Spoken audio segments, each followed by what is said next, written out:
I'm just having my glass of water. So welcome everybody to today's live Google Workspace for Education webinar, all about creating learning journals and e-portfolios. And this is part of this month's Literacy and Numeracy in Primary Schools focus. So these webinars are hosted every Tuesday at 3:30 p.m. by us, Aspire to Be, and we are a Google Professional Development Partner. It's great to see people joining us live on Google for Education's YouTube channel. And today's session will consist of a 30-minute live demo and then a story of impact from a school who have absolutely transformed digitally with Google Workspace for Education. And it's just enabled them to provide quality distance and blended learning opportunities for their students throughout the different stages of the pandemic. So the first thing I need to do is introduce myself. Hello, I'm Beth Evans and I'm a Google certified trainer and primary teacher. I predominantly taught in year 5 and 6, taught for 8 years, and more recently I work for Aspire to Be, where I get to mentor and coach other educators from a variety of settings, helping them to transform their workflows using tools such as Google Workspace for Education.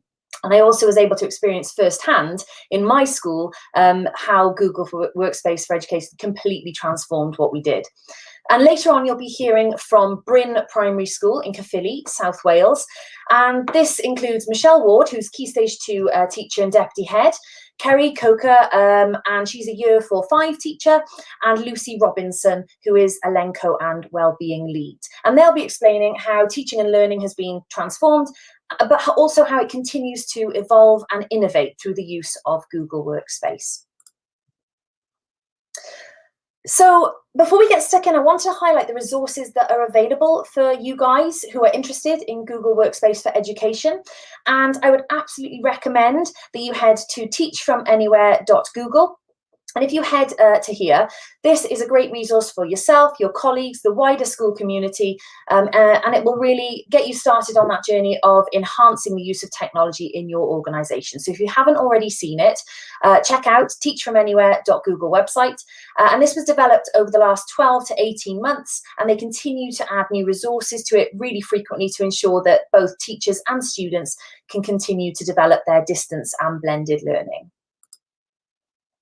Another great place to start your Google journey is the Teacher Centre. Now, if you're in the UK, please note that they do use the American spelling of centre, okay? So they use ER, not RE. So if you are searching for it, make sure you search for it with the right spelling there. But the Teacher Centre is a great place to go to begin your journey with Google Workspace. You've got different certifications available for schools and organisations, such as Google Certified Educator Level 1, and this is a great continuous professional development opportunity for educators who want to digitally upskill.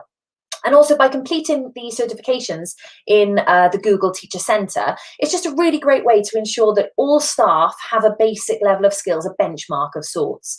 And once you've completed your level 1, you can also build on your skills, complete Google level 2 training, and you can even take it further if you wanted to support others in your organisation, if you wanted to support across your local area, you can even become a Google trainer as well. So definitely head to the Teacher Centre and have a little look around if that's something that you're interested in. So let's get stuck into today's session, and we're going to be looking at creating learning journals and e-portfolios for primary schools.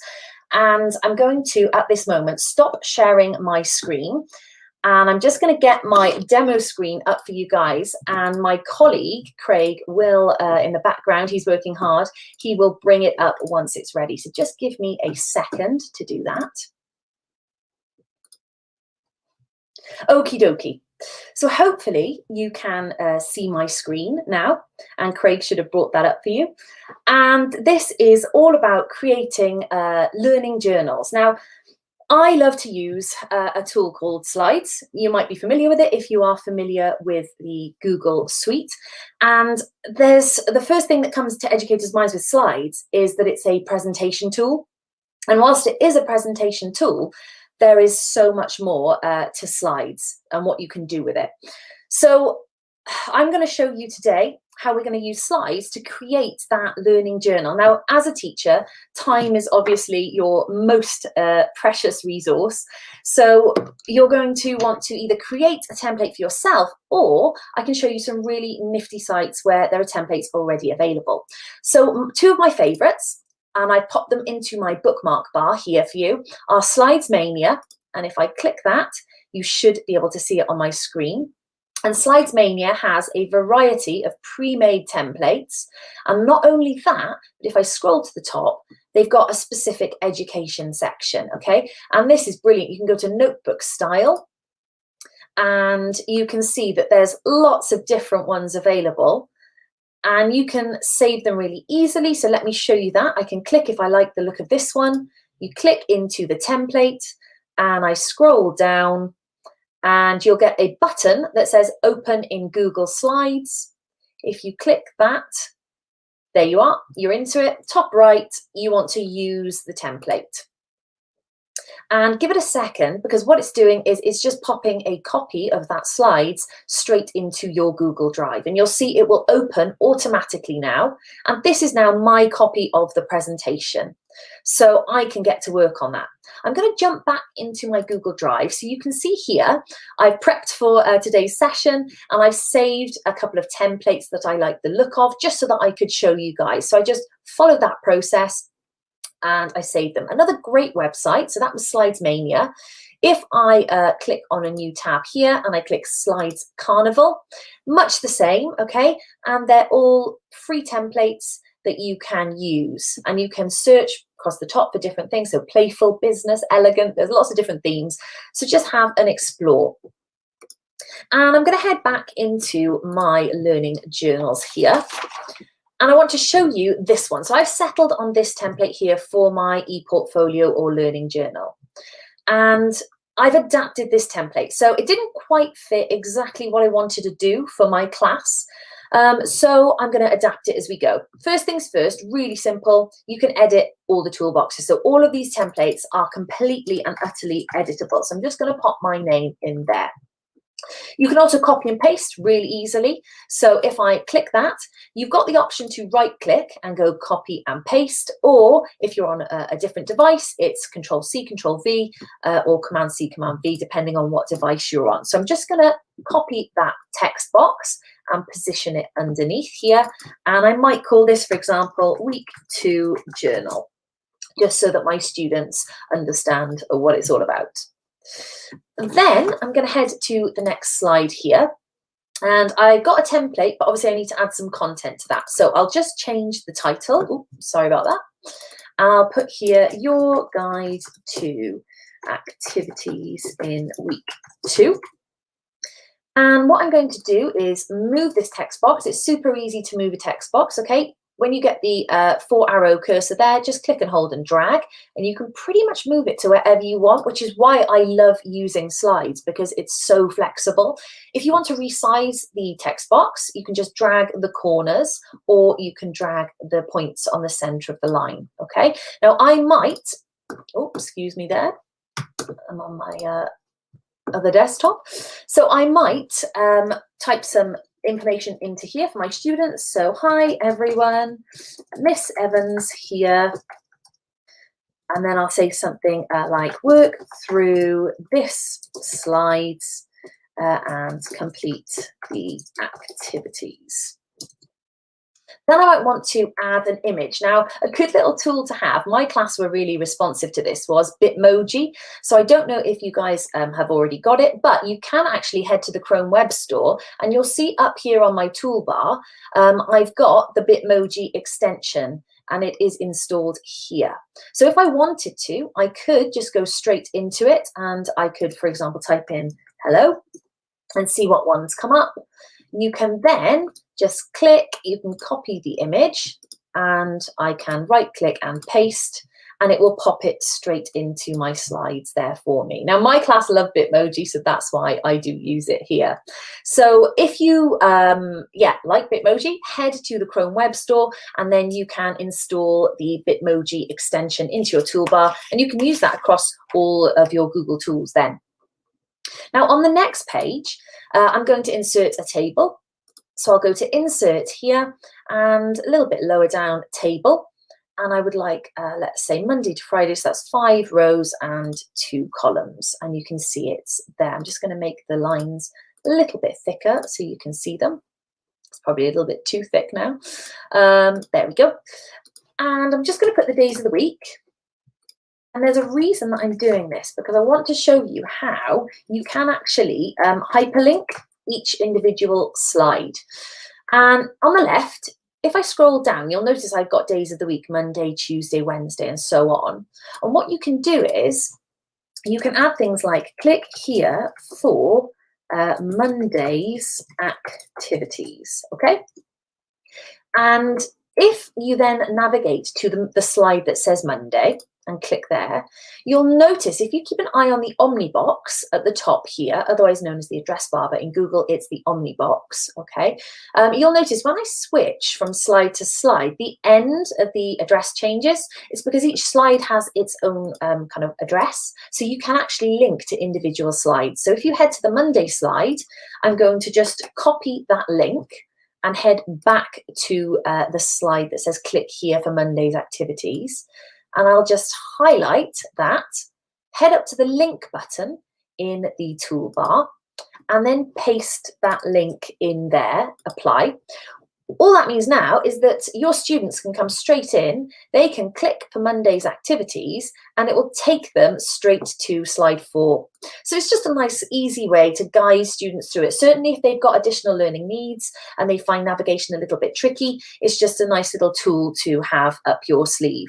And you could, of course, continue to do that for Tuesday and Wednesday as well. And let's head to the next slide.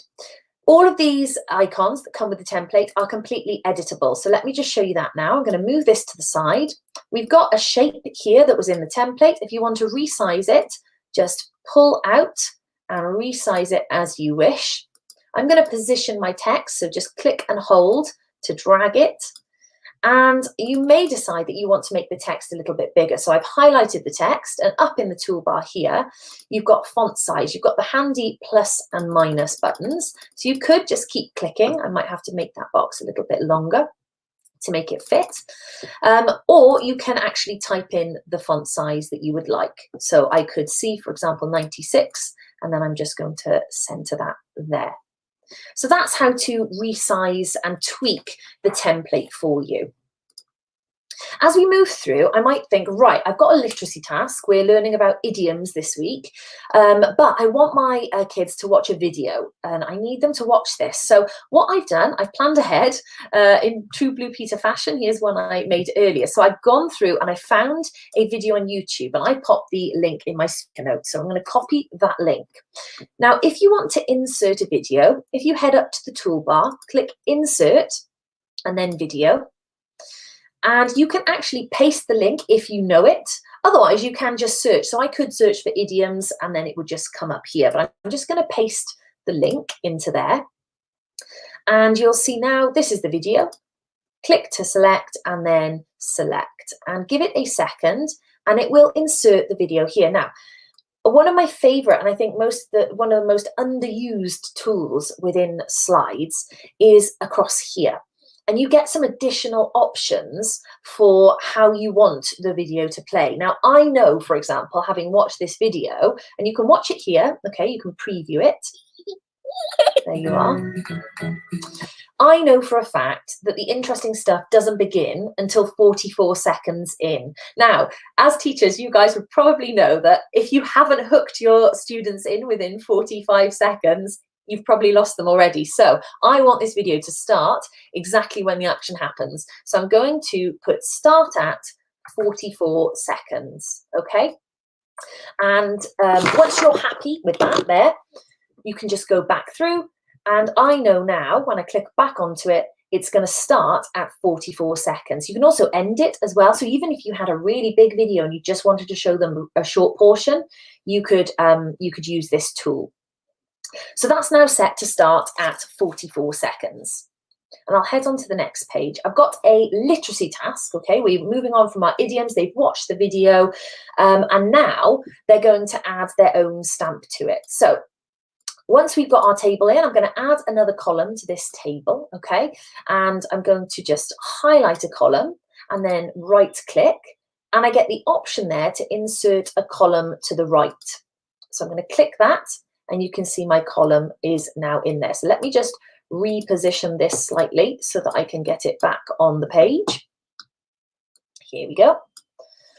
And what I'm going to do is this. I'm going to type here, Screencastify. Now, this is another extension that you may or may not be familiar with, but I could give my children some extra challenge and say, right, what I'd like you to do is use Screencastify to film yourself putting this into a sentence.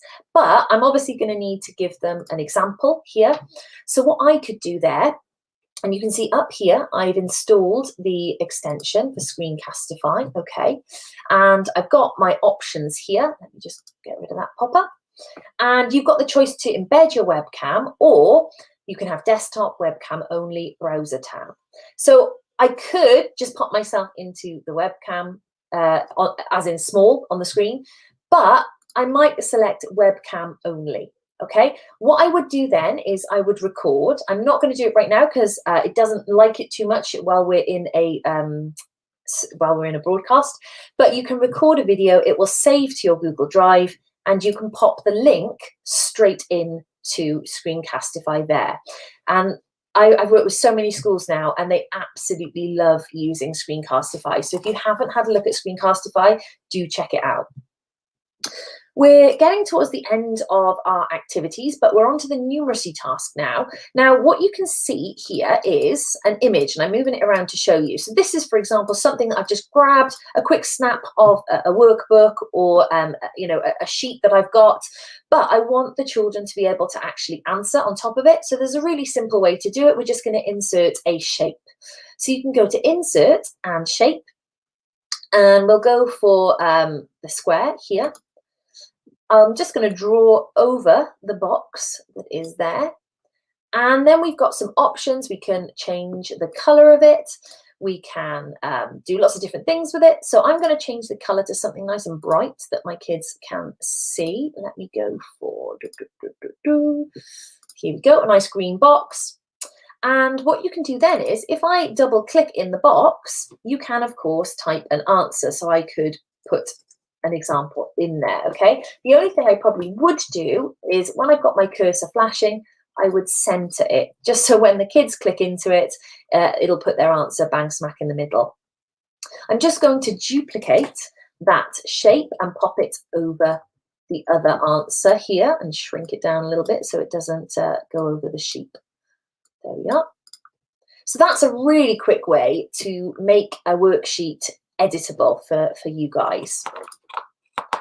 And a topic task next. So we're looking at using Google Maps, okay, another amazing Google tool. And I want to challenge them to use Google Maps to find letters of the alphabet. So I'm going to say start in Cardiff if you like, screenshot them and pop them onto the next slide. And then I've given them the extra challenge of spelling their name. So what I might want to do is pop an image in so they know what I'm looking for. So I'm going to go to Insert, and I'm going to go Image. And you've got some options here: upload from computer, search the web, drive, photos, so on. Okay, I'm going to search the web, and you'll see over here the Explore tool pops up. The Explore tool is brilliant because what it means is you've got this tiny little web browser within your window, so you don't need to keep flicking between two different tabs. So I'm going to just Google Google Earth alphabet and see what comes up. And you'll see, you'll get some different images coming up here. Now, if there's nothing appropriate here, you've always got the option to open a new tab, okay? I'm going to do just a standard Google search, Google Earth alphabet and images. And you should see now, here we are. These are the kind of images that I was looking for. And you can do this. When somebody showed me this, my mind was blown, and I still love it to this day. You can actually just click and hold an image and then just drag it up to the slides and drag it back down and pop it onto your slides. Give it a second to create the image. but it will do it, and you can drag the image then onto your slide. It's a really easy way to do it. Then I'm going to crop the image, so double click the image. I only want to pop the top row on there, so let me crop that out and then just resize it. It's a little bit blurry. In real life, I'd probably find a slightly higher resolution image. And then I've got here, click here to see a video which shows you how to use Google Maps. So all I've done is I've gone on to Screencastify. You'll see I popped the link in here. If I click this link, you'll see that in Screencastify, I've made a really simple screencast for my students, and I'm just narrating this saying, right, you want to click here, you want to use the search bar, click and hold to navigate. And by doing this, I can then copy that link, and it says click here to see a video. It shows you how to use it. So I've just double clicked, and if I click the link button at the top and paste that link and apply, my students can then see an example of how to find each different letter. So the final stage that I'm going to show you is on this next slide, which is my well-being slide. And I might say to them, right, guys, I need to add some text. So I'm not going to go back to the start. I'm going to copy the text box from this slide. So I'm just Control-C or Command-C, depending on what device you're on. I'm going to copy this text here. Let me just get rid of some of it. And I'm just going to put here, fill this page with anything you like. Add text, videos, images, clip art, and let me know what you've been up to. And this is a lovely way to open it up to the students as well. And there we are. And then I can go back to add my Bitmoji if I wanted to. So I can go back up to my Bitmoji extension up here. I can type in talk to me, see if anything comes up. Here we go. So let's go for this one here. I'm going to copy the image. Oops, sorry about that. I don't know why it keeps jumping back today. There we are. And then paste it onto here. So I've got my talk to me and fill this page with anything you like. So again, it's just personalizing it for my learners because I know they respond really well to it. Now, once my learning journal is complete, let me get rid of some of these tabs. I'm going to want to post it into Google Classroom. So you can see here, I've put it on my bookmarks bar. If I click that, it'll take me straight into my Google Classroom. And I'm going to cross that off. Very clean class at the minute because it is a demo classroom. I can head to classwork and I'm going to create an assignment here. Now, if you're familiar with Google Classroom, this will be kind of second nature to you, and most of you, having been through a global pandemic, might well be. So you can pop your title in. So I could just say your learning journal for week 2. I can give some instructions if I want to. And then I'm going to add the file from my Google Drive. And luckily, it will pull up your recents. Now, I've just been working on my learning journal, so I know it's there. And click Insert. And the most important bit is on the right-hand side. You don't want students to just view it. You want to make a copy for each student. Now, if you were making one giant learning journal and then each person had their own slide, you could edit one file. But for this purpose, I would make a copy for each student. You can set a due date. So I'm going to set it for next week. And you can set a time too if you want to. And once you're done, you just hit Assign. And that is, in a nutshell, a whistle-stop tour of how to use Google Slides to create learning journals. And I think Google Slides are just so, they're so flexible that you really can do anything you want with them. So at this point here, I'm just going to stop sharing my screen. So give me 1 second to do that. And I'm going to introduce our guests for today. So our guests for today are from Bryn Primary School in Caerphilly, which is in South Wales. This includes Michelle Ward, and Michelle is Key Stage 2 teacher and deputy head, Kerry Coker, who's a Year 4-5 teacher, and Lucy Robbins, who's a Lenco and Wellbeing lead. And they're going to be explaining their journey with Google Workplace for Education. So it's over to you guys at Bryn Primary. Hi Beth, thank you. You're welcome. So if we're just going to share the screen now to begin with. Thank you. So I'm just going to talk you through how we started with staff that were not completely confident using all the different Google apps to where we are today, and the quality of provision that we were able to provide during the lockdown period.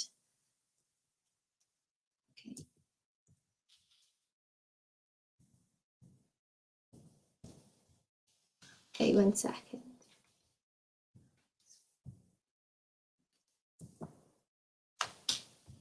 I just share the next screen with you.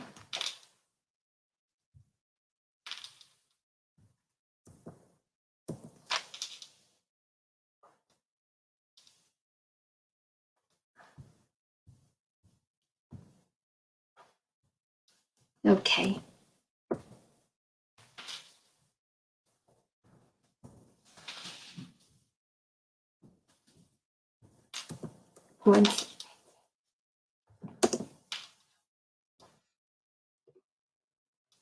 Okay. Are you all right there, Michelle? Yeah, it doesn't seem to be able to move the PowerPoint on for some reason. Just make sure you're clicked into the tab that the PowerPoint is presenting into. Okay. It should move on. Thank you. Have a little play with that.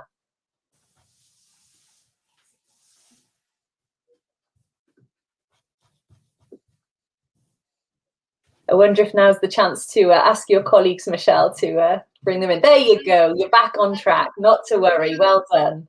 We weren't doing it from the tab. Apologies for that. And okay.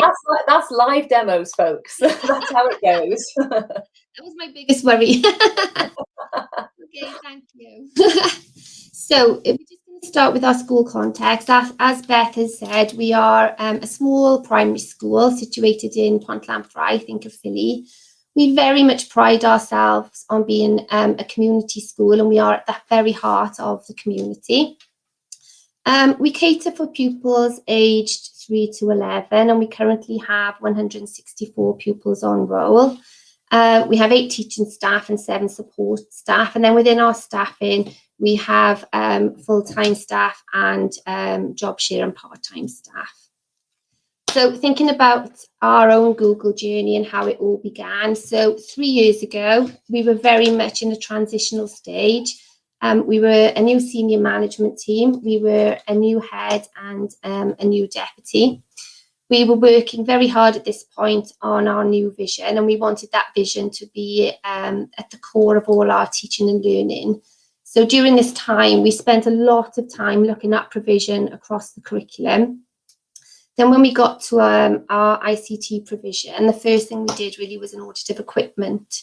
Our classrooms were really well resourced, and the pupils did have daily access to the equipment. Then we had a look at the review of our ICT provision in line with the DCF, and we looked at the provision across all the classes and across both key stages. Very quickly, we realised that there was inconsistencies in our approaches towards the DCF across the classes. And this, one of the most standout reasons for this was that there was a huge difference in staff skills and confidence. We also, while we went into, we observed lessons and we looked at evidence on our different platforms that we wanted ICT to be more an integral part of our everyday classroom practice, rather than just maybe being an extra once a lesson had been completed. So this was going to be a focus for us at this point in time. So during staff meetings, there were lots of discussions about how we could move this forward and improve the opportunities for our pupils. So one of the most consistent things was we were all familiar with Google, and this was being used in every class in one way or another.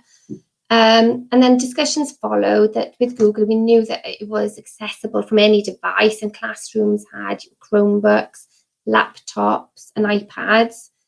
The other issue we had as a school that pupils were saving work on many different platforms. So when we were then looking for evidence at any point in time, it was always difficult to find what we were looking for. So with Google saving work automatically and it all being in one place, we knew that would be a great time saver for us.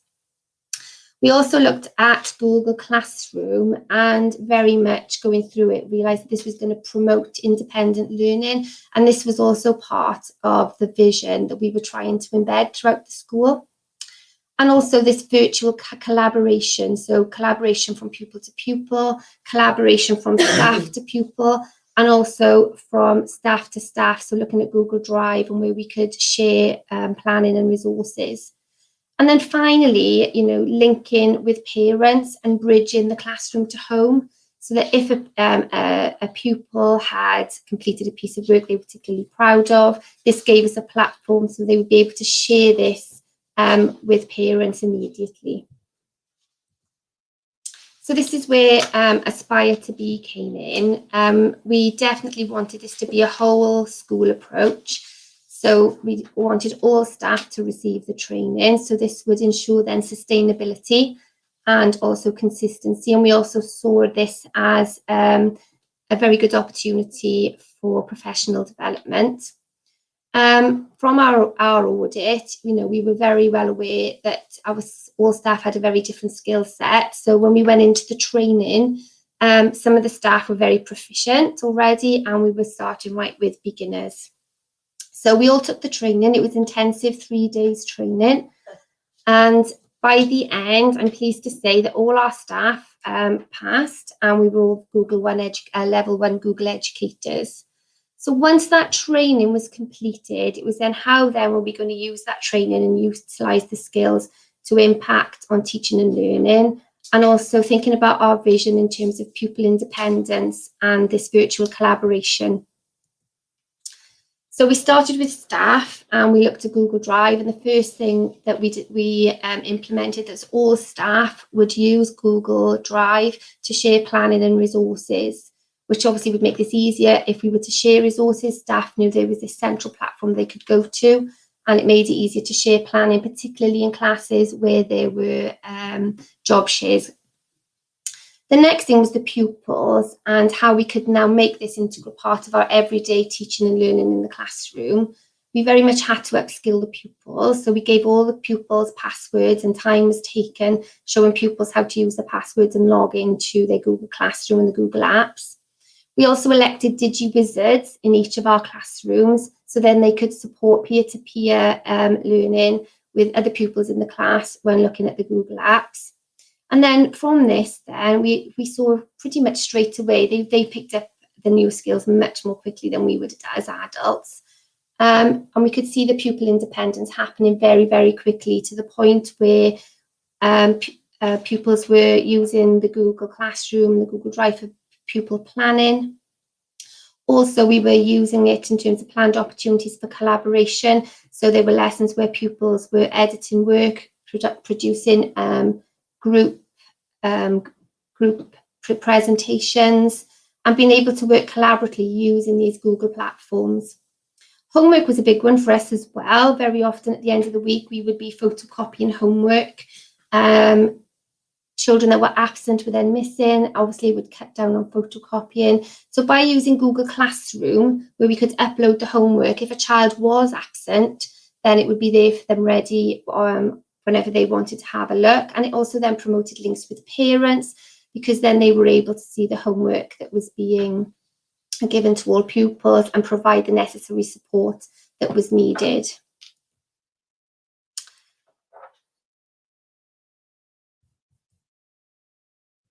So when we look at what next,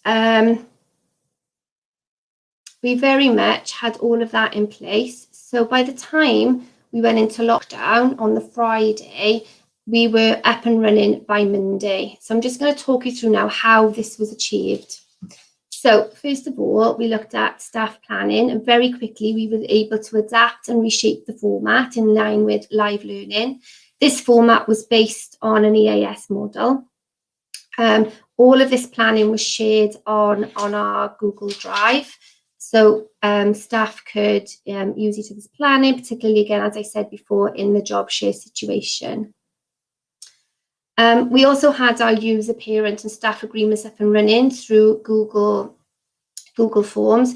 It was vitally important to us that these went out in preparation for live sessions. So the expectations for staff, pupils and parents was agreed. Also, we were lending out devices, so they needed to be in agreement in terms of how those devices were going to be used, and also looking at safeguarding and risk assessment. So before we could even continue with our online learning, this was something that was really important to us, and we managed to get that out very quickly using the Google Forms. Sorry.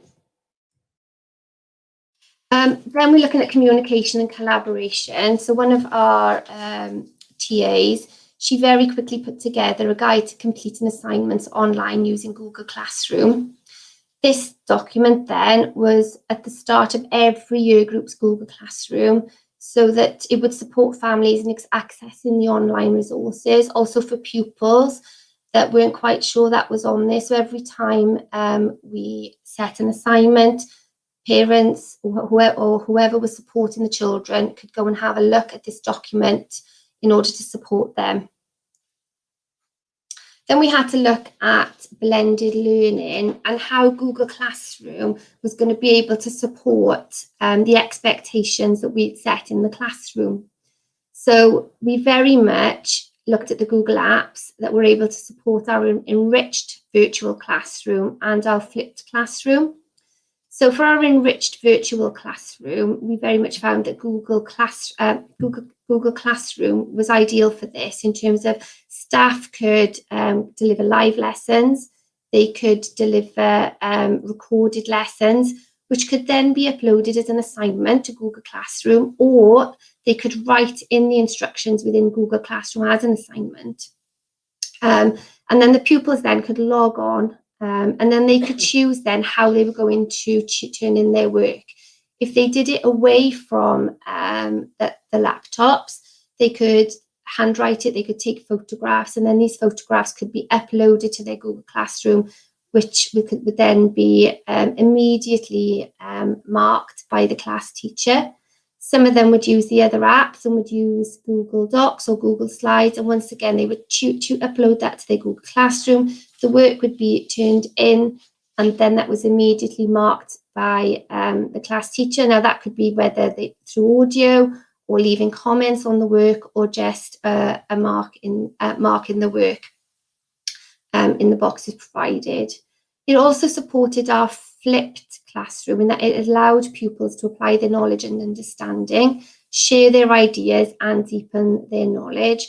And how this worked was that we would deliver a live lesson, then any new materials that came from that live lesson would be shared on Google Classroom.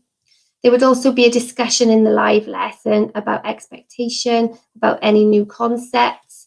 And then the pupils then would have an opportunity to go away, to continue their research, and then how they presented that onto Google Classroom was their choice. Lots of pupils would recorded themselves, uploaded that to Google Classroom, and then we were able to share that during live lessons. Some would decide to do a presentation using the Google Slides, and others would just use the Google Docs. So it very much mirrored expectations as in class. So I'm just going to show you now some examples of how that actually worked in practice. So what you can see in front of you here is blended learning mirroring our classroom expectations in terms of, in literacy, we had looked at discussion texts, then through our curriculum, we were looking at plastic pollution and topics. So a lot of work was done in terms of pollution. The pupils then could choose how they were going to present that. This was obviously presented on Google Docs and uploaded. We also had written work, which was photographed and uploaded to Google Classroom. We wanted to keep it very topical and very relevant. So you can see here various examples of the children's choice of presenting their work. And you can see there that we have the changing world, the impact of COVID-19 on our planet, and how pupils had used Google Slides. And once again, it's mirroring what would have been happening in the classroom. Again, our focus was a broad and a balanced curriculum. So it was very important to us that we were looking at cross-curricular opportunities. So here, this was very much a good example of our flipped learning, where time had been taken to look at climate, reports had been written, and then there was an opportunity for pupils to record themselves and give in a weather presentation, and then these were then shared during live lessons.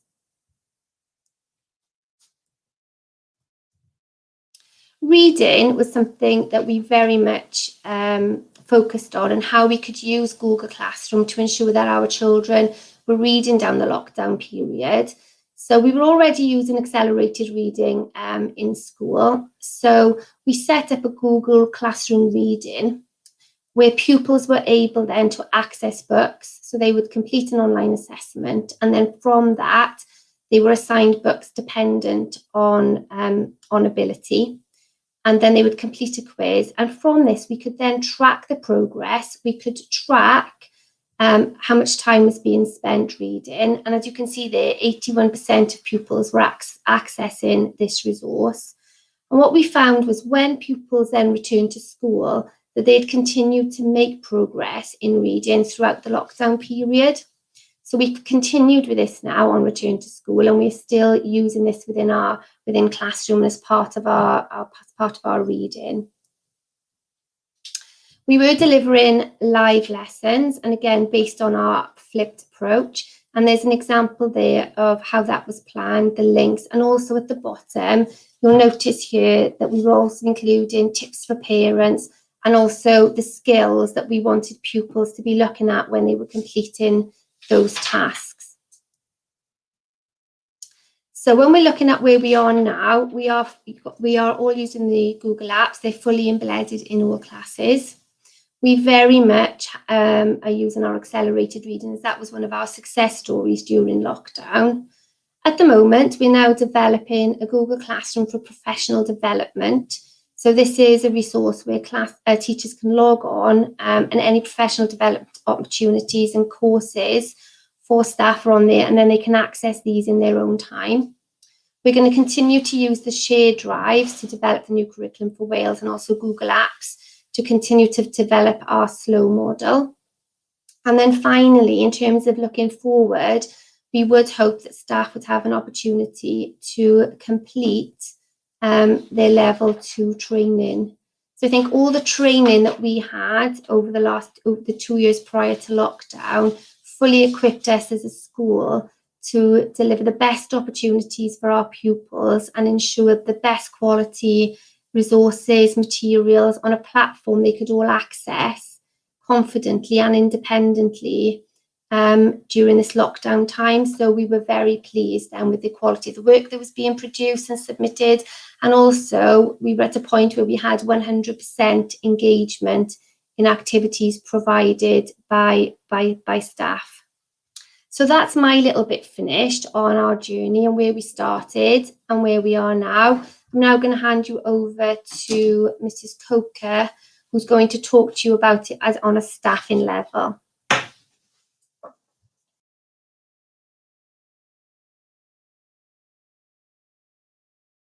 I'm Kerry Coker. I am the Maths and New Curriculum Lead. And as Michelle talked about the whole school impact, today I'll be talking about the impact that Google has had on staff. I'm going to start with Google Drive, as I feel that's had the biggest impact on staff so far. We have access to shared drives, which we did have before, but this way we can have a central location where we can access on school devices at home or in school. So using Google Drive to save and share planning was one of the biggest uses for Google Drive initially. We have enjoyed as a staff the working documents that Google Docs provides us, where we can share planning, update documents at the same time, and save to a shared area. It's great for job shares as well as shared planning within departments. As maths lead, I can easily locate planning, and as well as that, I can share schemes of work and information about my topics and my subjects with staff. Moving on from the impact that Google Drive had on us, what we then did was build on this by creating a curriculum map. And the curriculum map has recently been developed, and it's in its pilot use within Broome Primary School.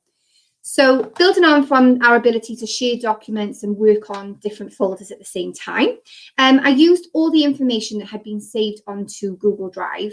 We created a shared drive for Broome Drive. From there then, I organised out all the folders, and I made sure that the planning and everything that had been saved was firstly organised. I then put it onto the shared drive and I organised it out into maps. The maps then had links to areas of learning, new curriculum for core purpose coverage, pupil planning, other planning resources, evidence to work. It also had a lot of coverage of the progression steps and included the new curriculum. They have access now to all the intervention resources and data, LNF coverage and DCF coverage throughout the whole school. The learning objectives and WALTs for every single subject, AOLE for every half term is also on there too. This ensures that staff are consistent with each other. If we have a supply in for the day, we all know to go to the curriculum maps to get the planning and relevant resources, as well as when at the end of the school year, if classes are changed, new teachers then can go straight to the curriculum maps, which helps them with the consistency.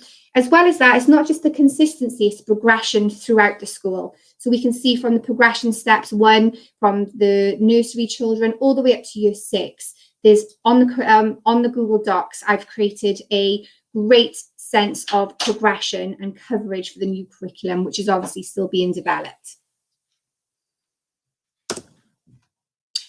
We also use Google Forms a lot at Broome Primary School, as Michelle already mentioned that we used it for staff questionnaire, which was really, really imperative at the beginning of blended learning. We use it for audits as well. So as curriculum leads, we can use audits for our staff as well as children. We also use it for pupil planning. Recently, we started a project with the Arts Council Wales, and it was great to get all the data at the bottom of the screen. As you can see, it just gives you a precise data to inform in future initiatives. We recently used it for Welsh surveys to gauge children's understanding of different Welsh phrases that are being used around the school, which obviously informs planning. We've used Google Forms for anti-bullying questionnaires as well. We've also used Google Forms for the first aid. So all staff who are first aid trained, instead of writing out accident forms, we go to a central base and we use a Google form. So it's the same format and it's all saved centrally. I'm talking on behalf of my colleague Amanda Murphy, who is the nursery lead at our school. Amanda found it very hard with the little ones to keep a really good record of their progress and their work. Amanda trialled Google Keep, as you can see on your screen now, just to support the foundation phase profile. What she used was, she found that by using Google Keep, she could keep an individual digital profile of all pupils, which was color-coded. She could record observations and link straight to inserts, is what we use for our assessment, and photos to support assessment. We found that using books for evidence for small children was not working for us, and our lovely nursery provision has a lot of outdoor learning. And we found that using pictures and Google Keep to directly link it to the skills worked really, really well. Amanda also used online WALTs, and she used Google Keep for online WALTs as well. So she linked the objectives straight to the inserts and the success criteria, as well as I mentioned photographic evidence and video evidence, all linked to her planning. And she also uses Google Classroom to support this as well. I'm going to hand over to Lucy Robinson, who will now talk to you about wellbeing at Broome Primary School.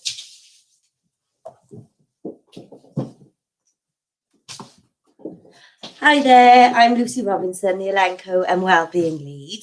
Wellbeing pre-COVID at Bryn Primary School.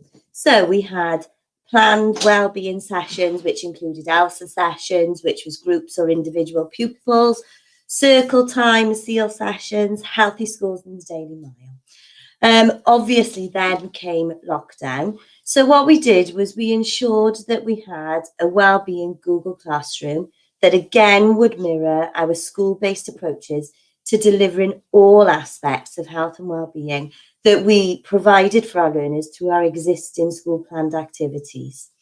The Google Classroom enabled the staff to continue to promote and ensure that wellbeing remained at the heart of our school initiatives. The main planned activities were provided to each class via Google Classroom, and we have a wonderful ELSA trained TA, Beth and Thomas, who also provided age-appropriate, relevant emotional literacy activities for the learners, and then the class teachers supported this by making sure they planned outdoor learning activities that connected with nature, relaxation, motivational, such as yoga. Okay, we had messages of reassurance and support that were going out that we could then upload and put onto Google Classroom that was still then accessible for everybody at a later date or a time that suited them. When we look at professional development, as Michelle has already mentioned, we've recently been developing our professional development Google Classroom, and all of the staff have an opportunity to access relevant plan training or to revisit it when we need it. As you can see here, this is some of the training that we've had that we can go back to if we need to.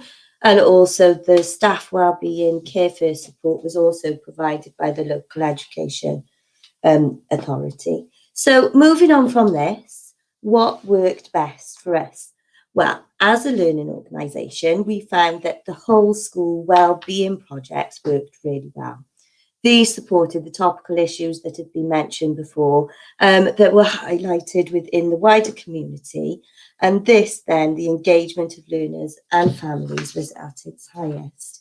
I can just talk about emotional literacy. We used a book called The Book of Strength, which helped us to look at emotions and feelings during lockdown for our pupils and families. We then had lots of different community engagement events that went on. So I'll just flick through these for you. So we obviously had the John Lewis Design Your Own Superhero Bear. We continued with our Mental Health Awareness Week, kindness. Now here, this is just an opportunity to show you the type of planning that class teachers were delivering at age appropriate level across the school. Community engagements, again, our hearts, you know, all the blue hearts for the NHS, they were being uploaded, photos were being sent in, or they were created them on Google Docs. We had our Autism World Awareness Day, and this was a really lovely activity that was delivered via Google Classroom to every year group, Handfuls of Hope, connecting back to nature again, and really making them aware of where they were at that time. Messages of positivity, which were really lovely, International Children's Book Day, and of course the NHS Rocks, which became a big community engagement, which was lovely to see, and obviously the healthy eating. And as I say, again, these activities were all delivered through wellbeing activities planned on the Google Classroom. Here you can see some of the examples of the work that came through to us, but I just want to draw your attention to the Minecraft. I was lucky enough to receive the Minecraft education training from Aspire to Be, which also then enabled me to use those skills throughout lockdown to continue to promote the skills for those children. So from the book, The Journey of Strength, they were then required to build their own world of strength. And then moving on to the great outdoors. So once again, these activities focusing and putting well-being at the heart of learning for all our learners and extending into our wider community. So that's it from here. So I'm going to hand you back over to Beth. And thank you very much for listening. Are you there, Beth?